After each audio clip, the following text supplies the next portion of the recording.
la myologie. C'est rencontres.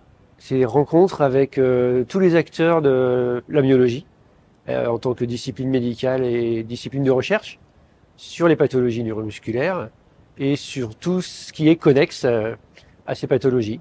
Eh bien, comme je dis, les rencontres, c'est un moment privilégié pour échanger les idées, comparer les abords thérapeutiques, les façons d'évaluer ces thérapies.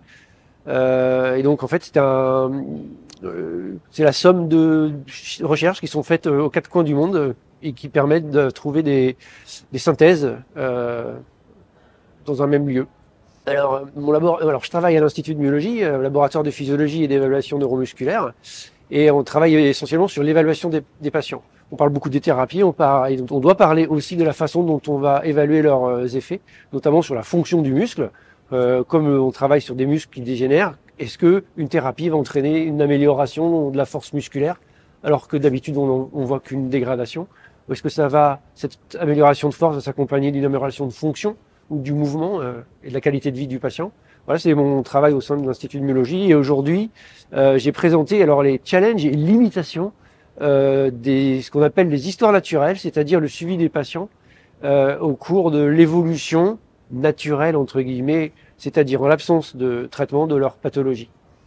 Et donc j'ai souligné les différents points les points faibles, les limitations que sont l'hétérogénéité entre les patients, les variabilités au sein même d'un patient au cours de sa vie, la non-linéarité, alors je ne vais pas rentrer dans les détails techniques, des outcomes, enfin des mesures entre elles, etc. Donc j'ai présenté un peu le côté pessimiste des choses et ce sur quoi on doit s'améliorer. Et en fait, la fin, c'est de dire il y a encore beaucoup de travail à faire et travaillons ensemble pour pouvoir rassembler le plus de données possible et apprendre les uns des autres et ensemble.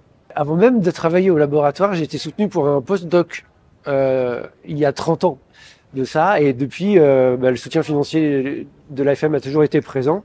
Et on a pu développer tout ce qu'on a développé au sein du laboratoire grâce à l'apport essentiel du financement de l'AFM pour le développement des outils, les fameux MyoTools, le développement des nouvelles méthodes, le développement de protocoles d'histoire naturelle, etc.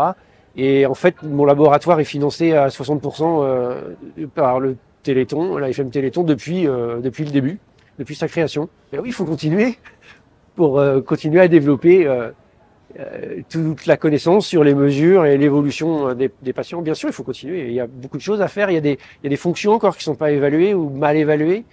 Encore beaucoup de travail. Je peux partirai à la retraite. Il y en aura encore.